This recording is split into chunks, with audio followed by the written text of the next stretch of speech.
Alright, so you know how everybody was hating on the fact that there was an original character coming out so soon in the game? Well, as it turns out, this original character is absolutely busted, okay? SAGAN, however you say her name, okay?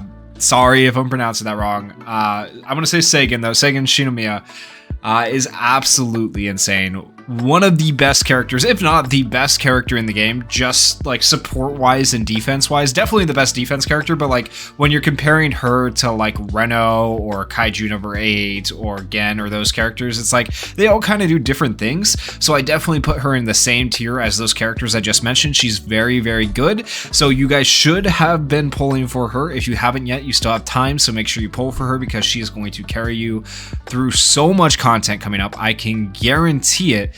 And if you're able, you do want to get her 5-star weapon. That being said, there is a 4-star weapon option. We'll go over that here in a minute.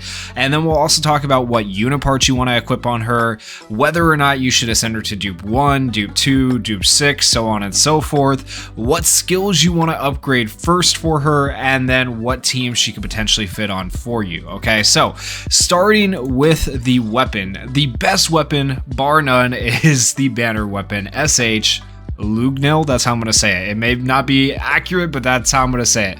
And keep in mind, mine is ascended to stage 1. If yours is not ascended or yours is ascended further than stage 1, your percentages might look a little bit different. Same for anything else we look at with like Uniparts and stuff like that.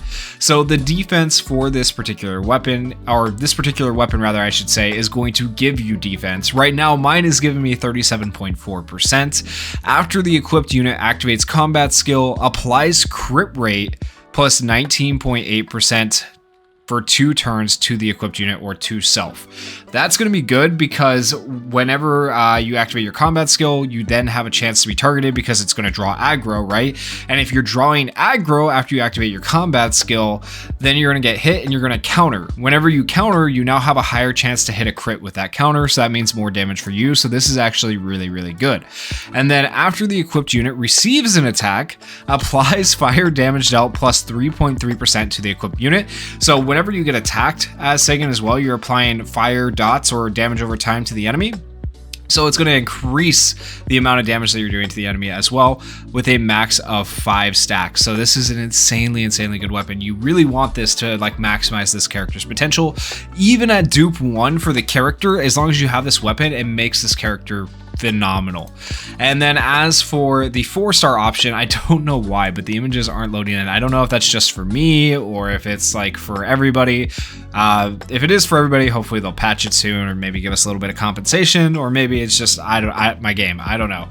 But the SH Ukri gives you extra defense, so that's like key. This is a very defensive character, right? So whatever weapon you put on her, it should give defense. And then after the equipped unit activates ultimate, applies effect resist plus 21% for 2 turns to the equipped unit. Like, it's okay. It's not super great. Effect resist isn't going to be nearly as good as these other effects with extra crit rate and extra fire damage, right? That's just going to really allow her to pop off. But that is your 4-star option, and those are really your only 2 options. There is no shop free-to-play option. There is no defense force pass option for her as of yet.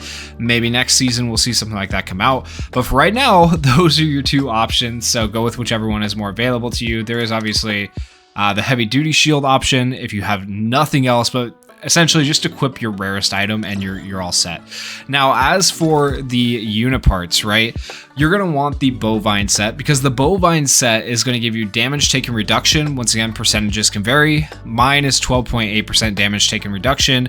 Shield application multiplier, which is huge. Mine right now is 19.2%. And then at the start of battle recovers 1 SP. And then each time the equipped unit receives an attack, the equipped unit's defense plus 6% for a max of 3 stacks. That is really good.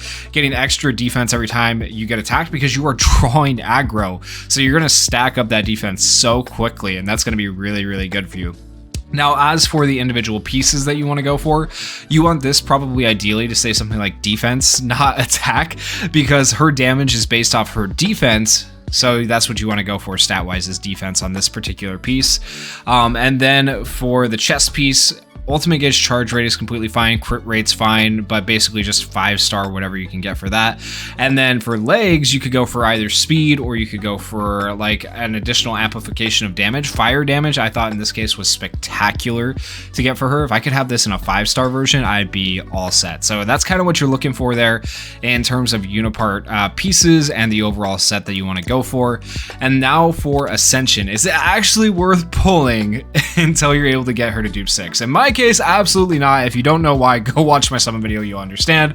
But for some people, they might have had better luck than me.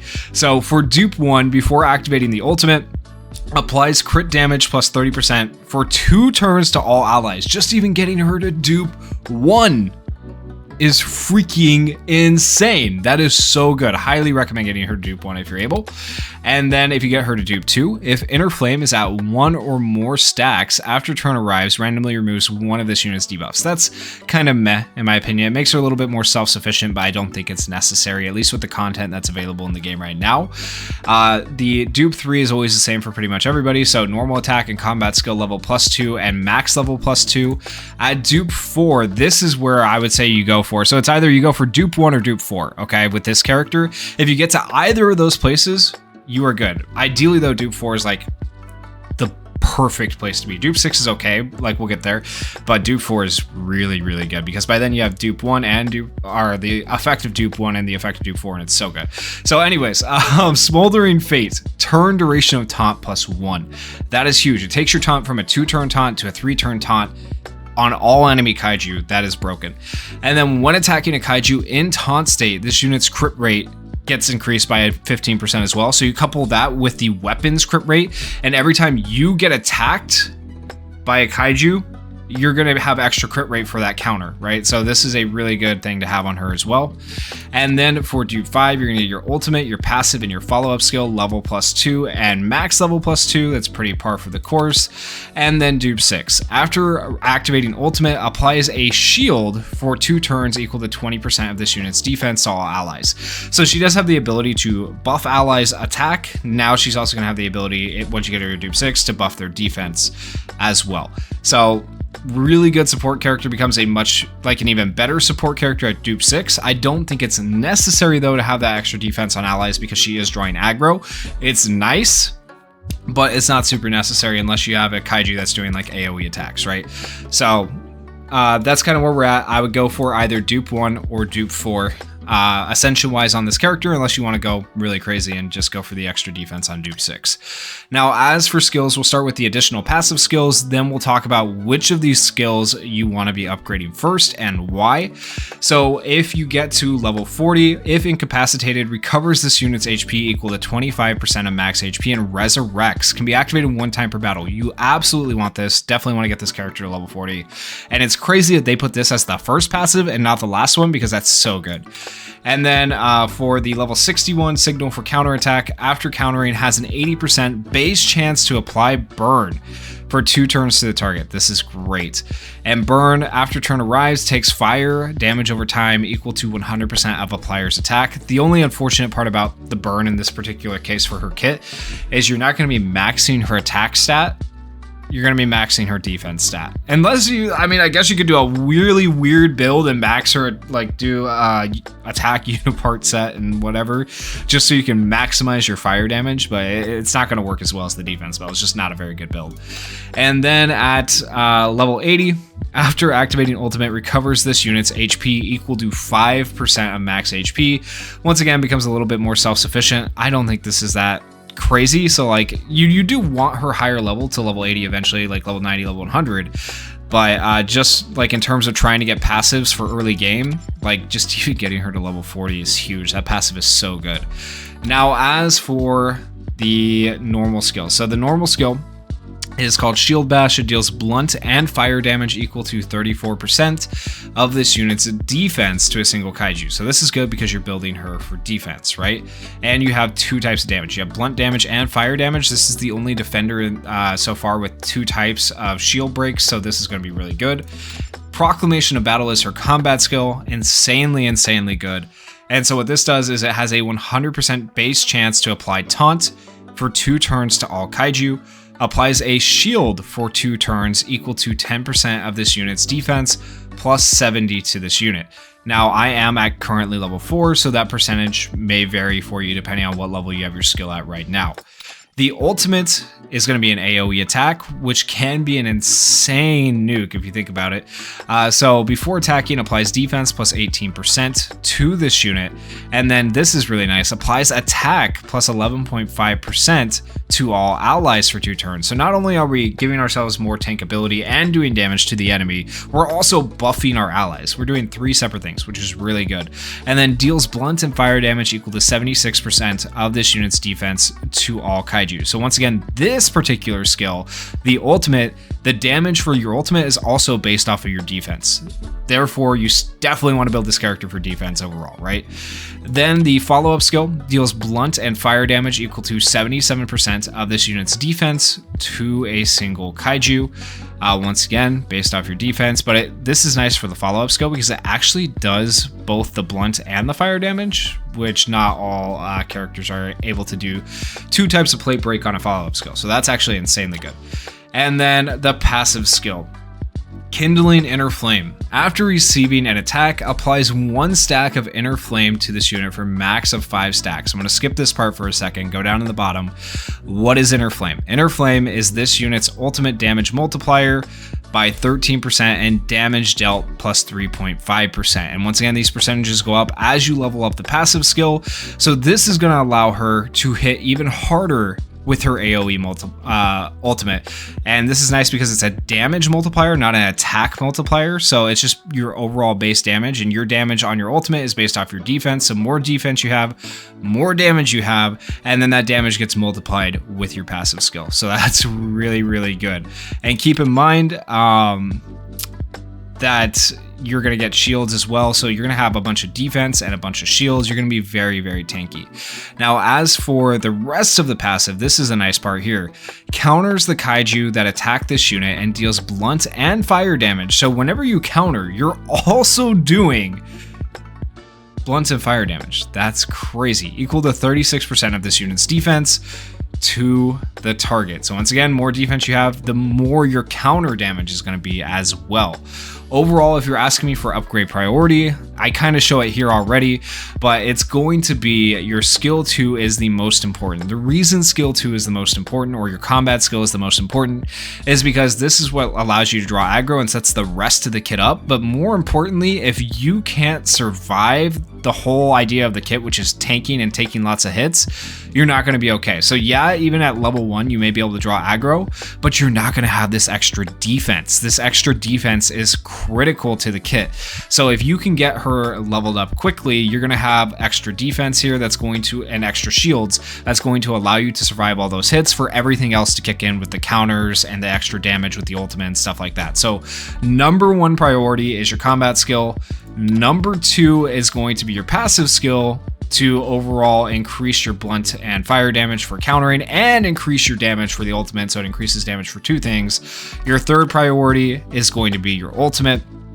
And then your last priority, honestly, it doesn't really matter to me. I would say maybe the follow-up skill would be a little bit better in this particular case over the normal skill, just because she is a defender support type unit.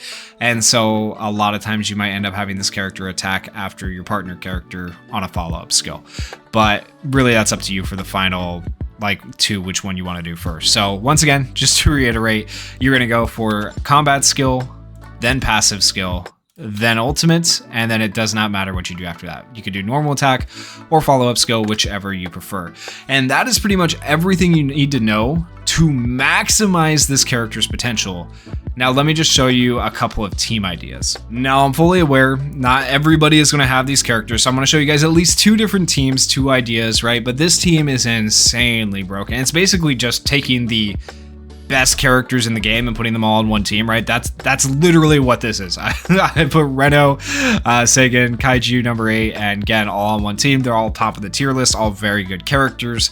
And so you throw all these characters on a team and they're just gonna go crazy. He has the ice, the freeze, right? He has AoEs as well. She's gonna be doing a ton of defense. Look, we have 2 shield breaks, two, and then Kaiju number 8 is just Kaiju number 8. He can delete small enemies. He's pretty tanky himself. He does. You don't have to put weapons on him, so you just get him to level 100 and maximize his skills, and he's as good as any of these others with less investment. So he's beautiful. So this team works really, really well. Now, another option would be something like this if you're thinking in terms of like quick wave clear and also survivability at the same time. Shinomiya has AoE, she also has defense down. Gen has AoE, Rin has AoE, and then SAGAN has AoE as well on her ultimate, as well as buffing all of these guys' damage. So buffing AoE and AoE team's damage is going to be really, really good.